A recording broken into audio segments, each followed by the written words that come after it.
Hey everybody, I'm Bob G., the History Doctor. Are you one of the millions of American citizens who doesn't want either Hillary Clinton or Donald Trump for your next president? They're both astonishingly unpopular. Both appear to be strongly disliked. Okay? Could now be the time for a third-party candidate and campaign to congeal and actually prevail in a presidential election? It's never happened before. Okay? In our history, third-party candidates have tried many times and always failed.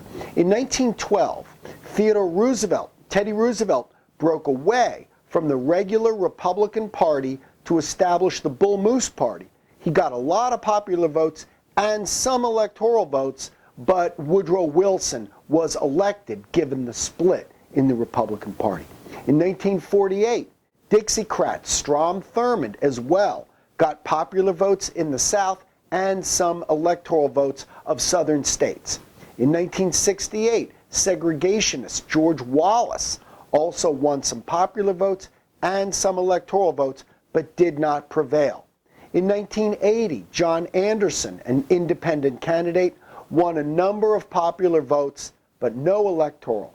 In 1992, businessman Ross Perot won a whopping 19% of the popular vote, but did not get any electoral because he didn't carry a state. In 2000, Ralph Nader as well played a vital role in the razor-thin victory of George W. Bush by taking some votes away from Al Gore. So third-party candidates have never prevailed. What disadvantages do they face in our system? It comes down to the idea that you must win the majority of the state.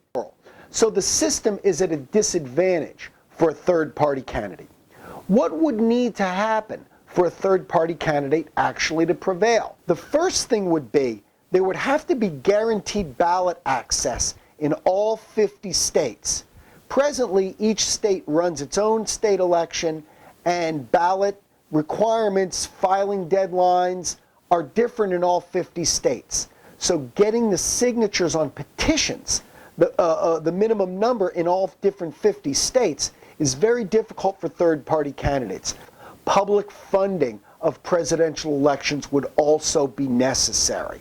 The government would put up all the money for the candidates to run. They would all get the same, and they would be forbidden from soliciting private donations that would then unequalize the playing field. So ballot access and public funding are two things that would need to happen to level this particular playing field.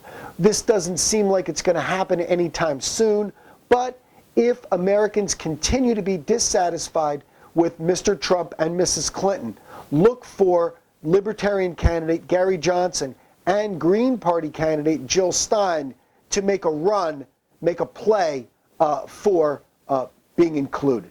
Thanks very much for tuning in. I'm Bob G., the History Doctor.